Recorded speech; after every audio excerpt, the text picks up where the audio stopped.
내가 평생토록 여호와께 노래하며 내가 살아있는 동안 내 하나님을 찬양하리로다. 이스라엘아 들으라. 우리 하나님 여호와는 오직 유일한 여호와이시니 너는 마음을 다하고 뜻을 다하고 힘을 다하여 내 하나님 여호와를 사랑하라. 아멘.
오늘 아침 우리에게 주실 하나님 말씀은 요한복음 1장입니다. 오늘부터 우리가 요한복음을 읽게 되는데 오늘은 1장 1절부터 13절에 있는 말씀 함께 받들어 읽겠습니다. 살아계신 하나님의 말씀입니다. 우리 함께 받들어 읽읍시다. 태초에 말씀이 계시니라. 이 말씀이 하나님과 함께 계셨으니 이 말씀은 곧 하나님이시니라. 그가 태초에 하나님과 함께 계셨고 만물이 그로 말미암아 지은 바 되었으니 지은 것이 하나도 그가 없이는 된 것이 없느니라. 그 안에 생명이 있었으니 이 생명은 사람들의 빛이라. 빛이 어두움에 빛이 돼 어두움이 깨닫지 못하더라. 하나님께로부터 보내심을 받은 사람이 있으니 그의 이름은 요한이라. 그가 정언하러 왔으니 곧 빛에 대하여 정언하고 모든 사람이 자기로 말미암아 믿게 하려 함이라. 그는 이 빛이 아니요 이 빛에 대하여 정언하러 온 자라. 참빛 곧 세상에 와서 각 사람에게 비추는 빛이 있었나니 그가 세상에 계셨으며 세상은 그로 말미암아 지은 바 되어서되 세상이 그를 알지 못하였고 자기 땅에 오매 자기 백성이 영접하지 아니하였으니 영접하는 자 곧 그 이름을 믿는 자들에게는 하나님의 자녀가 되는 권세를 주셨으니 이는 혈통으로나 육종으로나 사람의 뜻으로 나지 아니하고 오직 하나님께로부터 난 자들이니라. 아멘. 교회력으로 1년 52주일 안에 두 번이 감사주일로 명시되어 있습니다. 맥주감사주일과 추수감사주일인데 이는 의무감사주일이라고 말할 수 있습니다. 의무적으로라도 감사한 일을 떠올려 하나님 앞에 예배하는 주일이어야 한다. 그 하는 것이 이 감사주일의 요청이라고 볼 수가 있습니다. 사실 요즘처럼 주변 돌아보면 한숨 소리가 터져 나올 땐 의무적으로라도 감사하는 일들을 찾아서 감사하는 일들이 참 중요하겠다는 생각이 듭니다. 우리가 감사하지 않으면 우리 속에 불평과 불만과 원망들이 끊임없이 솟아나지만 우리가 감사하기 시작하면 내 속에서 차오르는 이런 것들을 감사함이 그것을 누를 수 있게 되고 급기야 우리의 삶을 한숨으로부터 절망으로부터 또 원망과 이 불평으로부터 우리를 지켜낼 수 있지 않을까 하는 그런 생각을 합니다. 그래서 오늘 추수감사주일이지만 여러분 자발적으로 감사도 하시겠지만 아마 의무적으로 감사를 하는 분들이 의외로 많지 않을까 생각합니다. 의무적으로 감사 헌금 드리고 의무적으로 과일도 가져오고 의무적으로 주일 나오고 의무적으로 추수감사주일이구나 생각하는 이런 분들이 많지 않을까 생각을 합니다. 근데 의무적으로라도 감사를 생각하는 것이 잘하시는 일이에요. 그러다 보면 우리 안에 또 다른 감사가 차오를 것이기 때문입니다. 여러분 혹시 이튼 칼리지라고 들어보셨는지 모르겠어요. 한번 영국에 가보신 분들은 여기 가셔서 관광을 하셨을지도 모르겠는데 중고등학교 과정에 영국 최고위층 자녀들을 교육하는 교육기관입니다. 이 이튼 칼리지에서 영국을 움직이는 많은 지도자들이 배출되었습니다. 이것만으로도 이 학교의 교육의 내용에 우리가 상당히 관심을 가지게 되고 좀 특별함이 있을 거라는 생각을 하게 될 것입니다. 근데 이번 학기부터 그 학교에서 감사를 교과목으로 가르치기로 했다는 기사를 보았습니다. 이를 보면서 의외라는 생각을 했어요. 왜냐하면 감사라고 하는 것은 강의의 한 주제, 특강, 한 번의 특강 정도로 할 수 있는 것이라 생각을 했지 이게 학점을 주는 과목이 되리라는 생각을 전혀 해보지 못했기 때문에 그렇습니다. 아마 이 학교에서 이런 교육을 하게 된 배경은 감사가 겸비된 지도자라야 진짜 지도자가 될 수 있지 않겠나라고 하는 생각이 있었기 때문이지 않을까. 그들의 교육의 반성으로부터 출발한 것이지 않을까 하는 생각을 합니다. 지적인 것만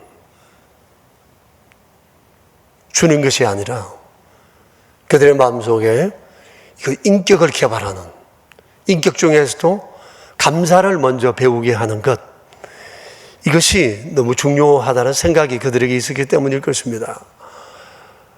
그런데 그들이 이 감사를 교육해야 되겠다는 나름의 이유가, 또 학습적인 이유가 몇 가지가 있었는데, 하나는 감사는 인간의 기본 마음이라는 것이었어요. 여러분, 기본 마음이라는 게 뭐죠? 최우선으로 가져야 한다는, 최우선으로 가져야 할 마음이 기본 마음 아니겠어요? 또 아마 평생 가지고 살아야 할, 그리고 이것을 표현해야 할 인격, 그 마음, 이것이 아마 기본 마음이라고 생각이 듭니다. 사실 사람이 짐승과 다른 것이, 사람은 은혜를 알고 감사할 줄 아는 동물이라는 거예요. 짐승은 말을 잘 듣지만 얘들이 은혜를 알아서 하는 게 아니에요. 기분 나쁘면 물어버립니다. 이 짐승에게는 은혜도 없고 감사도 없어요. 사람은 은혜를 알고 감사할 줄 알죠. 이게 사람의 기본 마음이라는 것을 이해할 수 있을 것 같습니다. 그 다음엔 행복의 절대 요인이 감사하는 사람에게서부터 나오더라는 겁니다. 근데 행복하다고 생각하며 사는 사람들은 대부분 감사하는 사람들이라고 하는 것입니다. 사실 이것은 오래전부터 행복의 주요, 감사하는 마음이 행복의 주요 조건이 된다는 것은 하나의 행복의 주요 정설 가운데 하나라고도 말할 수가 있을 것입니다. 또 다른 하나는, 이 감사하는 마음을 가진 사람은 다른 사람에 대한 이 경계심과 불신을 쉽게 극복하더라라고 하는 것을 봤다는 거예요. 이 감사자라는 사람은 사람에 대한 경계심도 아마 적다는 그런 말이겠죠.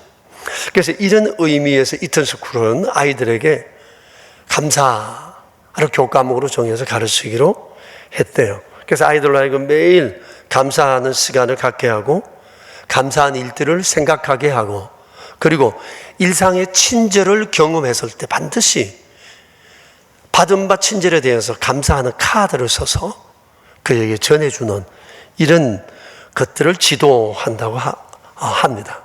이러다 보면 자기도 모르게 감사하는 것이 습관이 되고, 평소 감정을 표현하는 일도 자연스러워질 뿐만 아니라 또 다른 사람들에게 친절을 베푸는 친절함의 사람으로 변할 수 있다고 하는 겁니다. 이턴스쿨에서 감사하는 마음이 교육으로 가능하다고 믿는 이유가 있었습니다. 감사는 천부적 특성이 아니다라고 하는 거예요. 만일 감사가 타고나는 거라면 몇몇 사람들의 독점물이 될 것이지만, 감사를 타고나는 사람은 없다는 거예요. 감사는 타고나는 천부적 성격이 아니라 훈련으로 되어지는 것이라는 겁니다. 이건 참 매우 중요한 삶의 포인트라고 생각합니다. 성격이라고 생각하면 안 됩니다. 타고난 성품도 아닙니다. 감사는 보고 경험하고 훈련으로 인해 되어지는 일이라는 거예요. 우리 교회는 아이들이 거룩한 습관을 위해 하는 일 가운데 하나가 이 아이워십이라는 게 있습니다. 이번에는 아이워십이 출간되었는데, 이 아이워십을 보면 제일 첫 번째 수행해야 할 과제가 감사입니다. 좀 포인트를 당겨서 볼까요? 이렇게 적도록 하는 안에 있어요. 맨 첫 페이지에 오늘의 감사, 주님께 감사한 일을 적어보는 거예요. 어제 혹은 오늘 하루 있었던 일 가운데 하나님께서 내게 베푸신 은혜가 무엇인지를 기억하게 하는 겁니다. 여러분, 이거 하나만으로도 아이워십은 너무 유용한 거예요. 부모가 자식에게 너 감사한 일 말해봐, 뭐가 있어? 얘기하지 않아요. 이런 책을 통해서 아이는 스스로 자신의 감사함을 적고 감사함을 고백하는 겁니다. 사람 변하는 것, 이렇게 변하는 거예요. 많은 지식을 통째로 집어넣어 준다고 사람 변하는 게 아니고, 이렇게 매일 감사하며 하나님 앞에 자신을 세우면서 스스로 삶의 변화를 가져오게 된다고 하는 사실입니다. 아이버십 해야겠죠? 새해부터 아이들에게 선물해야겠죠? 중요한 일이에요. 그러면 이제 우리도 하나님 앞에 주께서 베풀어 주신 일들을 기억하고 감사해야 되지 않을까요? 자, 그러면 다시 한번 지금까지 얘기한 것을 감사를 한번 제가 정리를 해보겠습니다. 감사는 인간됨의 기본이다. 감사는 엘린트 인격의 1번지다. 감사는 행복으로 가는 첩경이다. 감사하는 마음은 타고나는 것이 아니라 훈련으로 된다. 소소한 것일지라도 감사하다 보면 평소 감정의 표현은 아주 자연스러워진다. 이렇게 감사하는 삶을 한번 정리해 볼 수 있을 것 같습니다. 그러니 우리도 감사해야 할 것 같아요. 여러분, 금년을 지내면서 어떤 일들이 감사한가요? 아마 여러분 감사한 일 적으시라면 아마 간정을 하려고 덤빌 겁니다.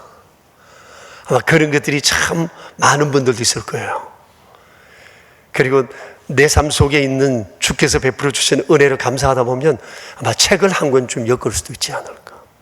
우리 모두가 다 사람책 도서관이 될 수도 있지 않을까 하는 그런 생각을 해보게 돼요. 감사는 표현하는 게 또 좋다고 생각하는데 옆 사람에게 한번 금년 지내면서 내가 정말 감사했던 일이 뭐다 생각나는 게 있으면 짧게 좀 얘기를 해줄까요? 네. 저를 쳐다봐도 소용없고 제가 몇 분 시간을 드릴게요. 얘기를 좀 한번 해봐요. 옆 사람과 함께. 예. 옆 사람이 없으면 옆 사람에게 뛰어가세요. 혼자 계신 분은 옆으로 좀 다가가세요. 다가가시고 좀 이 칸도 바꾸시고. 날 쳐다보지 말라니까 몇 분 여러분의 시간을 드리겠다니까요. 감사한 걸 자꾸 실실 웃지만 말고 정신 나간 채로. 그죠? 옆 사람과 얘기를 하세요. 얘기를. 나의 감사한 일. 나 이게 참 감사하다.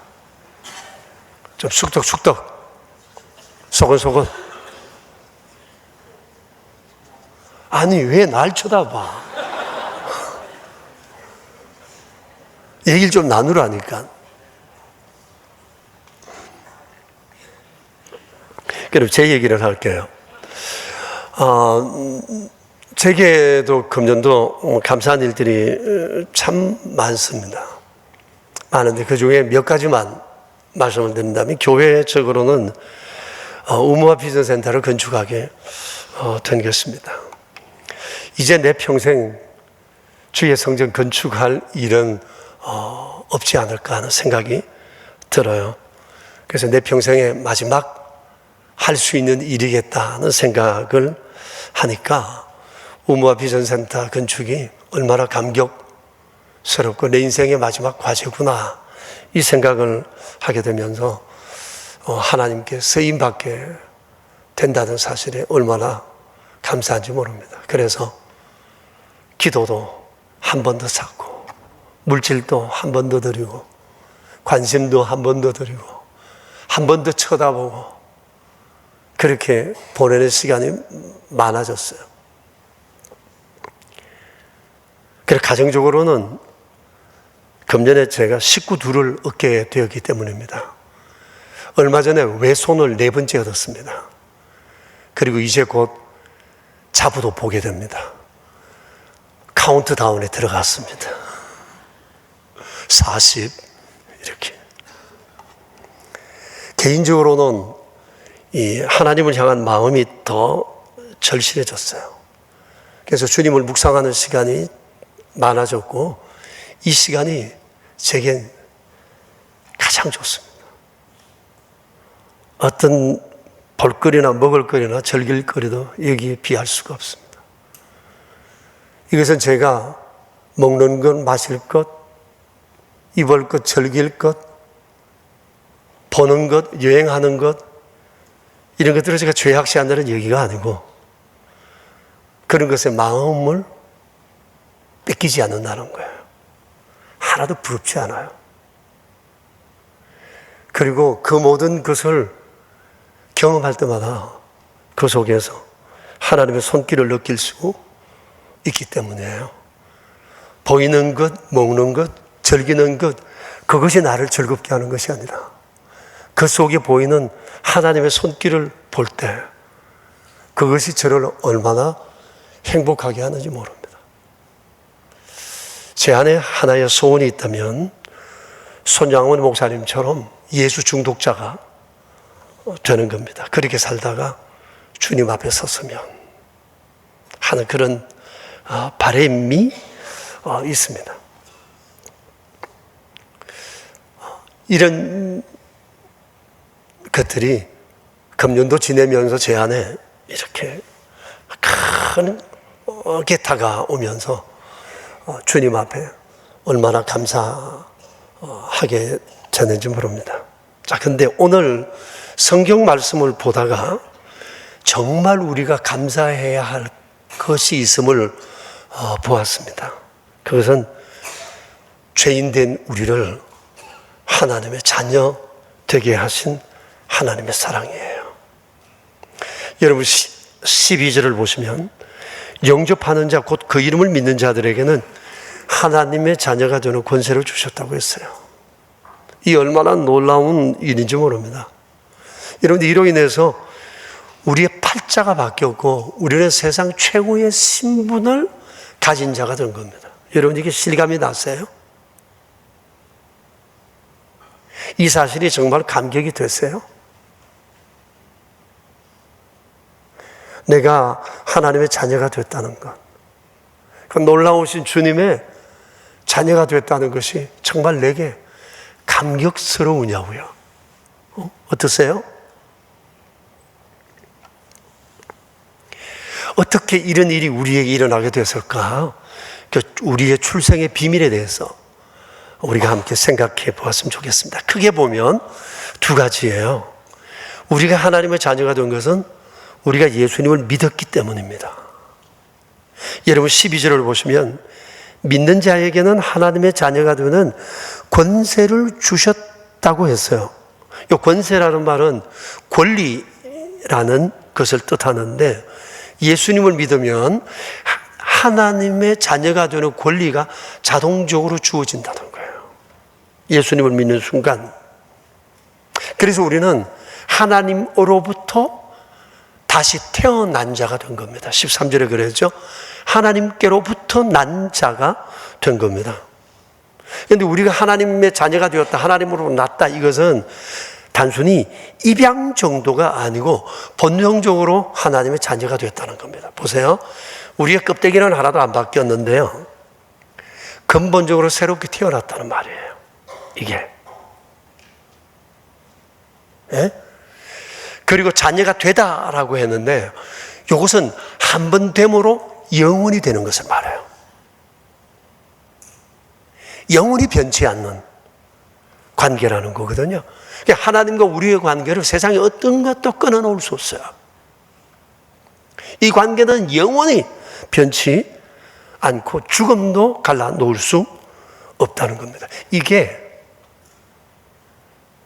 하나님 앞에 우리의 운명이 된 겁니다.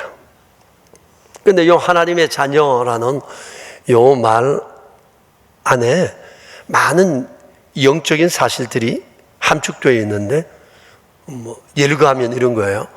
하나님의 백성이 되다, 새로운 피조물이 되다, 구원을 받다, 죄사함을 얻다, 영생함을 얻다, 하나님이 동행해 주신다, 이런 내용들이 함축되어 있다고 볼 수 있어요.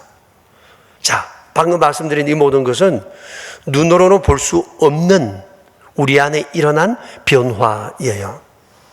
여러분, 이 놀라운 일이 우리에게 일어난 겁니다. 그러니까 다시 말하면 우리는 이전과는 전혀 다른 존재가 되었다는 겁니다. 할렐루야.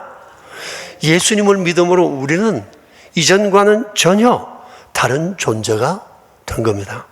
그러니까 이제 우리에겐 사주팔자, 토정 비결, 관상, 날잡기, 이런 것은 전혀 신경 쓰지 않아도 돼요. 왜냐하면 천지를 지으시고 주관하시는 하나님의 손 안에 내가 있기 때문입니다.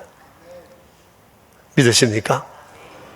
그러니까 우리는 세상에 돌아가는 이치, 그런 사이비한 것들과는 전혀 무관합니다. 전에는 우리도 악한 영에 끌려 있었기 때문에 거기에 지장을 받습니다. 근데 이젠 우리는 그 모든 것들로부터 끊어진 존재예요.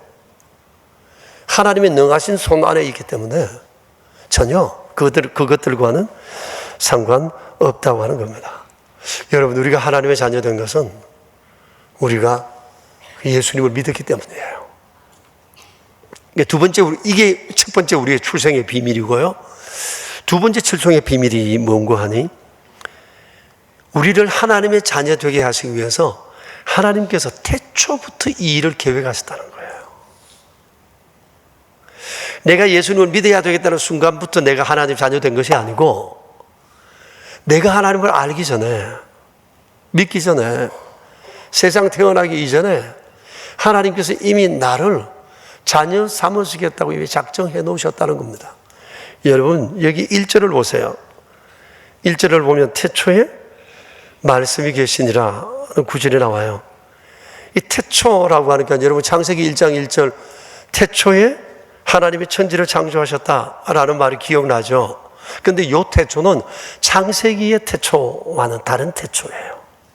요한복음의 태초는, 창세기의 태초는 천지 창조가 시작되면서 이 우주의 시간의 시작의 첫 시간이 태초이거든요. 근데 요한복음의 태초는 창세기의 태초 이전의 태초를 말해요. 이것은 역사 속에 시간이 시작되기 이전 시간이에요. 그 태초입니다.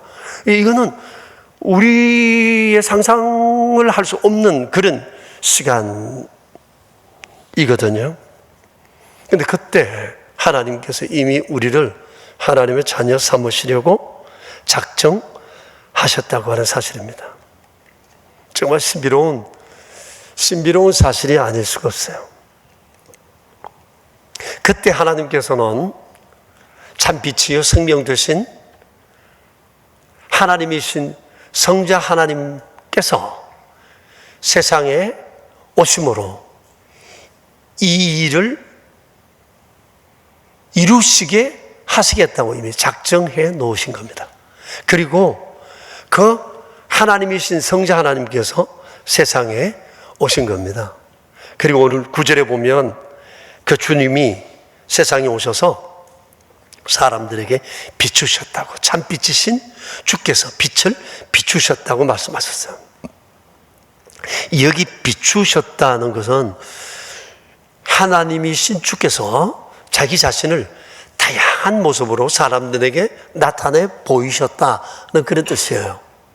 가르치시고 기적도 행하시고 십자가 지시고 부활하시고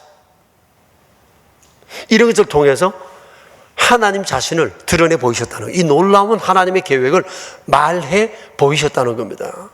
근데 사람들이 영적으로 무지해서 어떻게 해요? 10절에 보면 세상이 그를 알지 못하였고 그가 땅에 오셨으나 백성이 그를 영접하지 않았다고 말씀을 하세요. 그럼에도 불구하고 주님께서는 녹초가 되시도록 이 사실을 사람들에게 보여주시기 위해서 애를 쓰셨던 것입니다. 그런데 주님은 여기서 머물지 아니하시고 우리를 자녀 삼으시기 위해 예수님에 대해 증언할 사람을 계속해서 보내신 겁니다. 6절 7절 보십시오. 한 사람 예를 들어 나와 있는데 누구죠? 세례 요한이에요.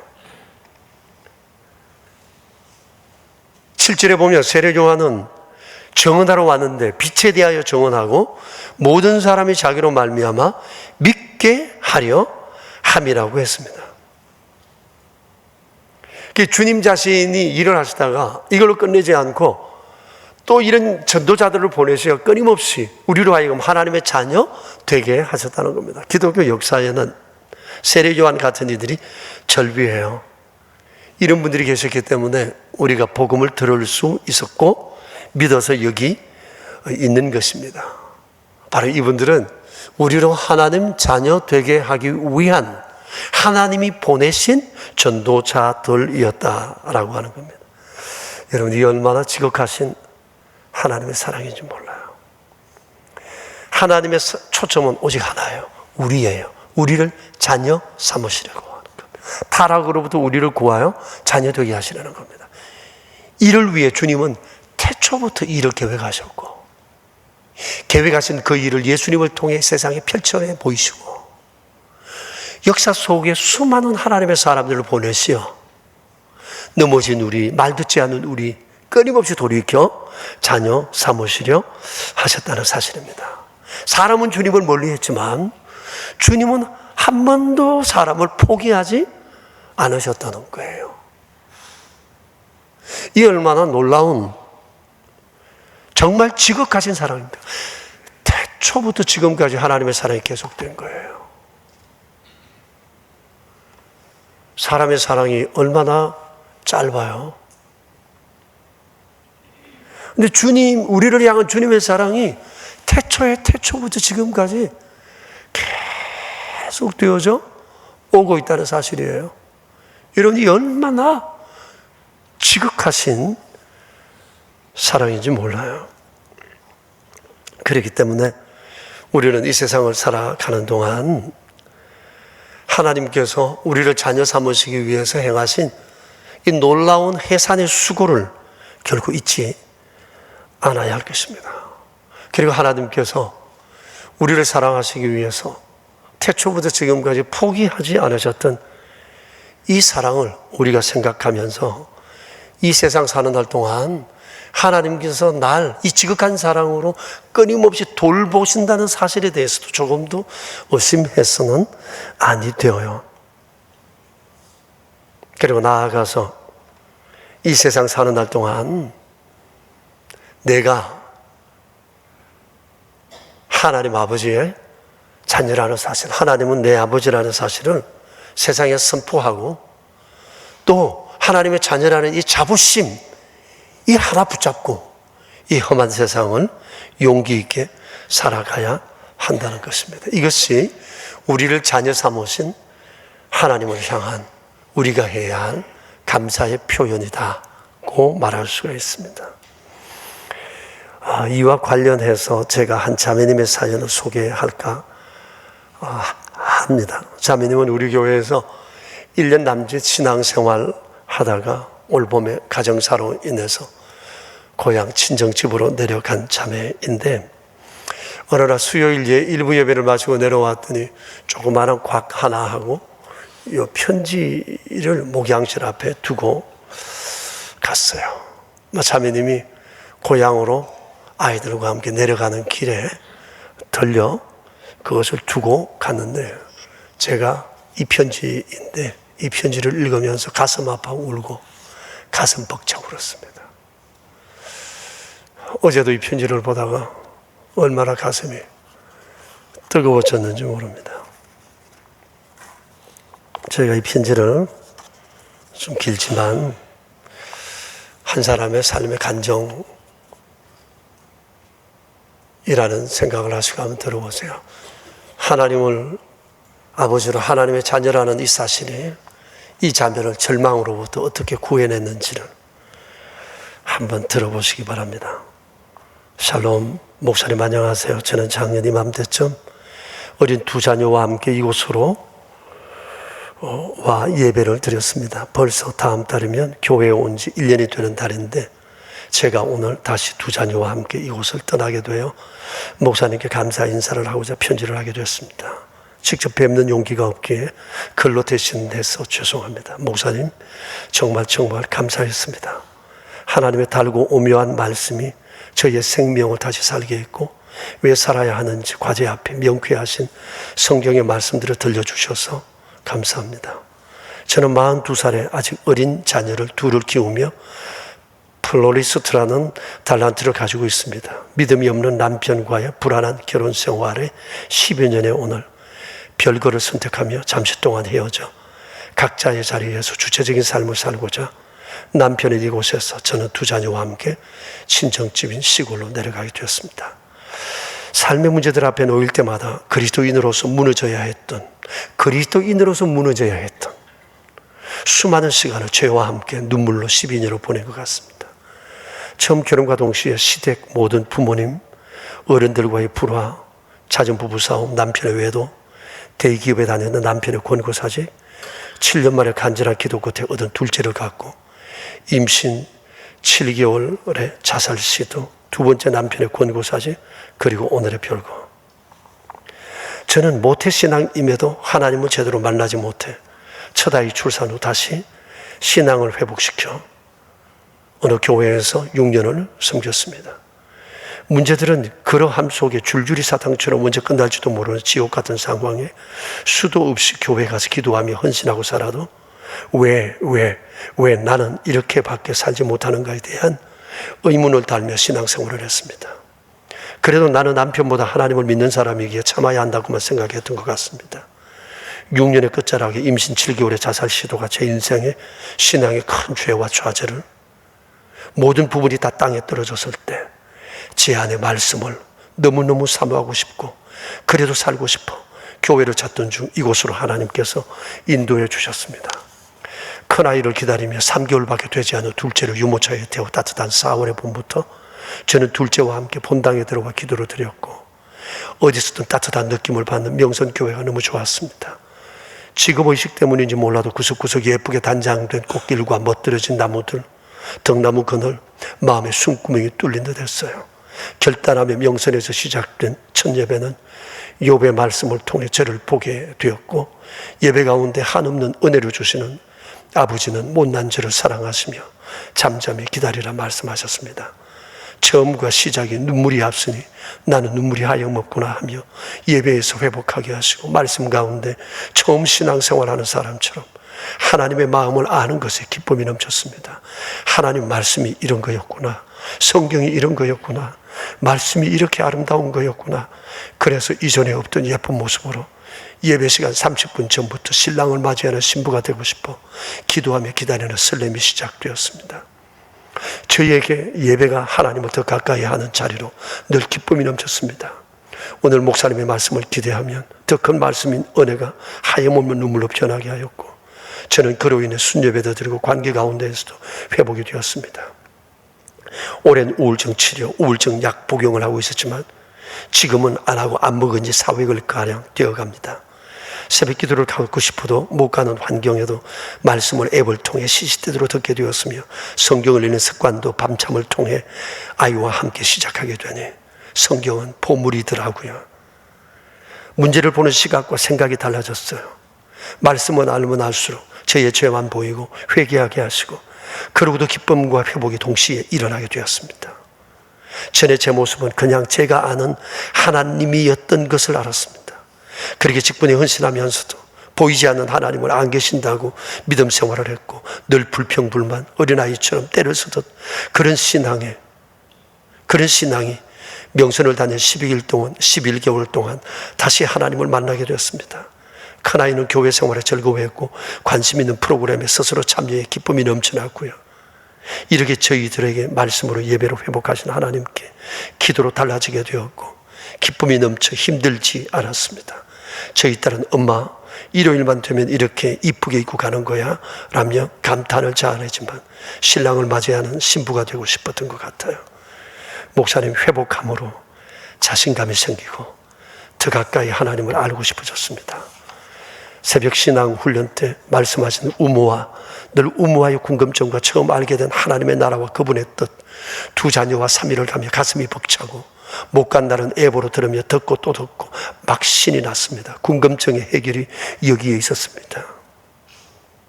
어둠 속에서 헤매는 저 같은 사람에게 빛되시는 하나님의 말씀을 이리도 아름답게 선포해 주셔서 감사합니다. 저는 다시 사는 인생이 되었습니다. 고맙고 또 감사합니다. 그런데 목사님, 문제와 염려는 끝나지 않는다고 하셨죠? 맞서라고 하셨죠? 그걸 이기고 초월하는 건 믿음을 견고하는 거라고 하셨죠? 문제 앞에 무너지고 싶지 않아요. 말씀을 기반으로 튼튼한 집을 짓겠습니다. 비록 별거라는 주위의 안타까움으로 탄식하지만 이상하게 자신감이 생기고 무엇이든지 할 수 있을 것만 같습니다. 시골로 내려가 아이들과 라벤더 농사를 시작해보려 합니다. 꽃을 수확해서 제품들을 만들어보고 노력한 만큼 소득이 적어도 또 해보고 노력하는 앞에 늘 하나님께서 함께 하심을 기억하며 농사를 지으면서도 수확하면서도 돈을 벌면서도 하나님의 뜻과 목적을 분명히 알며 물으며 살겠습니다. 두렵지 않습니다. 주위에 꽃들을 심어보고 하나님께서 만드신 자연을 통해 치유되고 도움을 주는 사람도 되고 싶습니다. 그러나 서두르지 않고 기도하며 믿음을 지키며 살고자 합니다. 사교육도 전혀 되지 않은 곳이지만 이 또한 두렵지 않습니다. 하나님께서 아이들과 함께 하시니까요, 왜 이렇게 자신이 있는지. 주위 분들과 부모님은 걱정뿐이십니다. 너 농사가 얼마나 힘든 줄 알아? 이보다 더하면 더하지. 넌 곧 다시 올라갈 거야 라며 말들을 하시지만 더 큰 문제가 온다고 해도 상황을 잘 지켜가겠습니다. 6, 7월은 노지에 라벤더가 보라색 꽃들로 향을 품어냅니다. 단단한 목대에서 꽃이 올라오는 정도는 3년이 걸린다고 해요. 그때쯤이면 향기 폴폴 나는 라벤더 꽃 한 다발을 가지고 목사님 다시 찾아뵙겠습니다. 저에게 이런 결단 마음, 목사님 말씀으로 회복된 이 벅찬 가슴 벅참으로 꼭 감사드리고 싶습니다.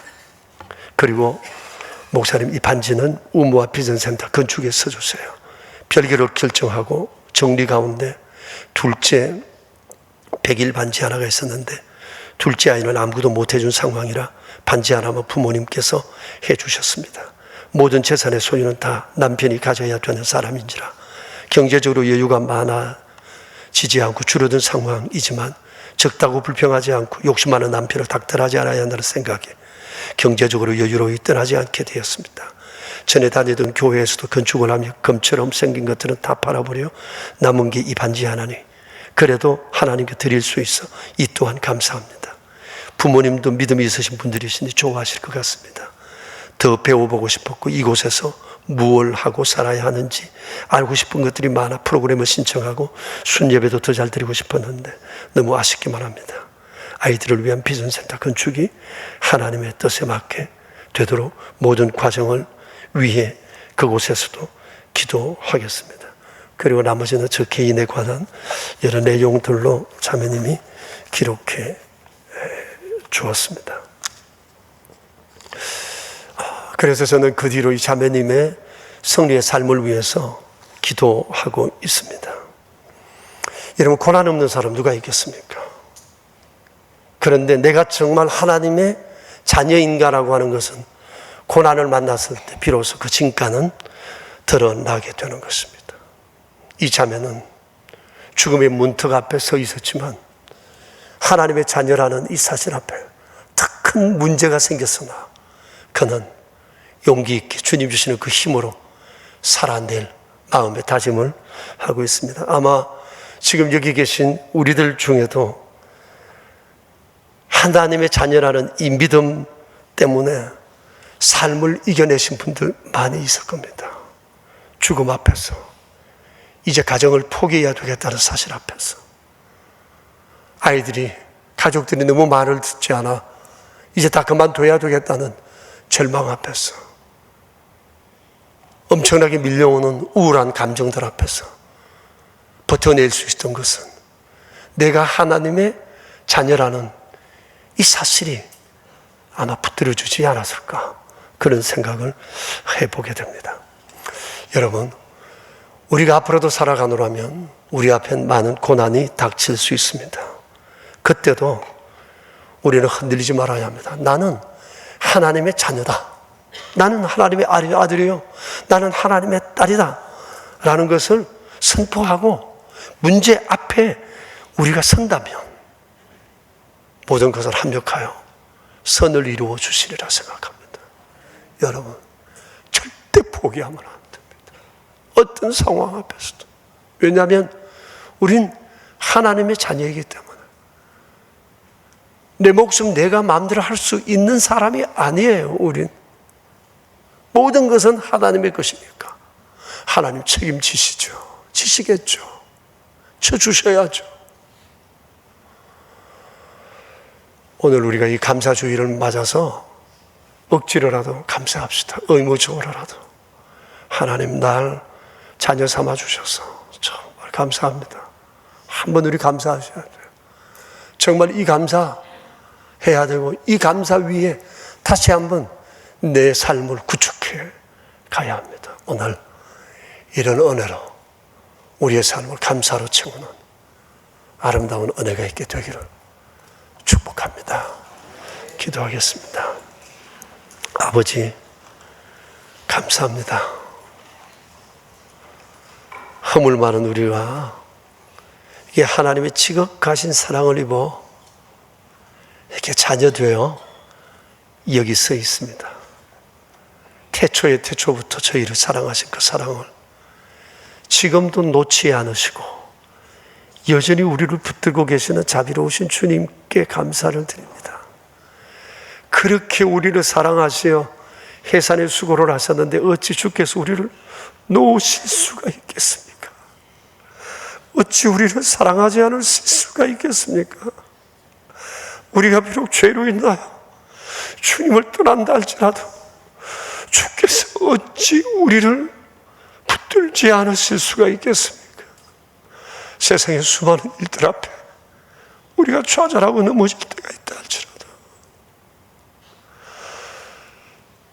너는 나의 자녀이니 내가 너를 놓지 않을 거라고, 이것이 너의 삶의 끝이 아니라고 주님은 우리에게 말씀하시며 다가오십니다. 자비로우신 주여, 요즘 모든 사람들이 너무 살기가 힘들다고들 얘기를 합니다. 사람으로부터, 물질로부터, 사회적 환경으로부터. 그러나 아버지여, 모든 것이 아버지의 손에 있사옵고 우리는 하나님의 자녀이오니 함부로 말하지 않게 해주십시오. 하나님의 자녀라는 사실을 알고 말하게 해주시고 세상을 보게 해주시고, 그래서 우리 앞에 다가오는 삶의 문제들을 달리 볼 수 있도록 주님 저희를 붙들어 주시옵소서. 자비로우신 아버지, 오늘 우리가 추수감사주일을 이렇게 맞았는데 의무적으로라도 감사하기 원합니다.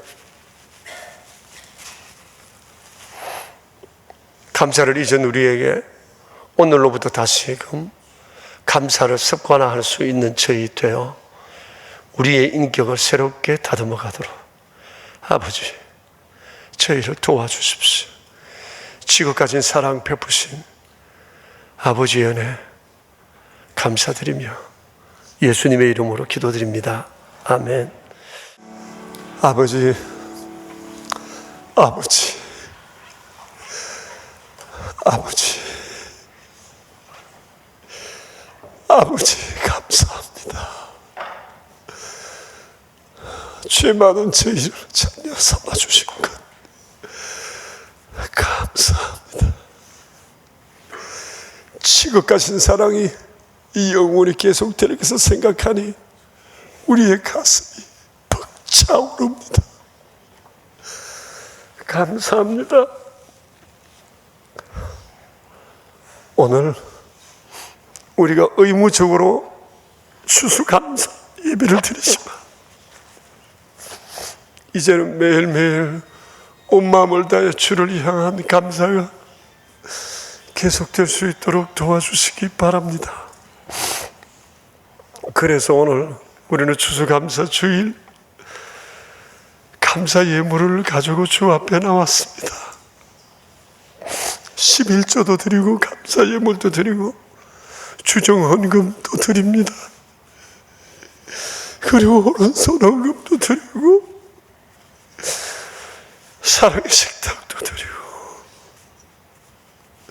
선교 헌금도 드리고 무화 비전센터 헌금도 드립니다.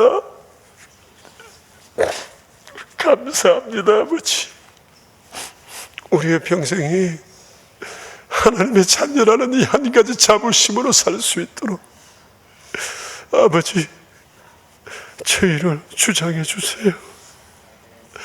사랑합니다. 감사합니다.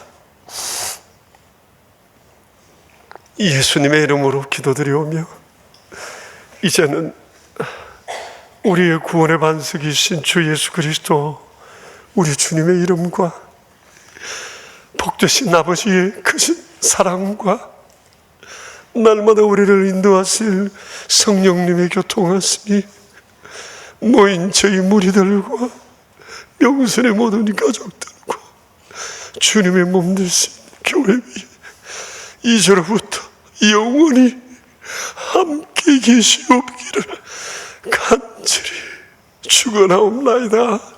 아멘.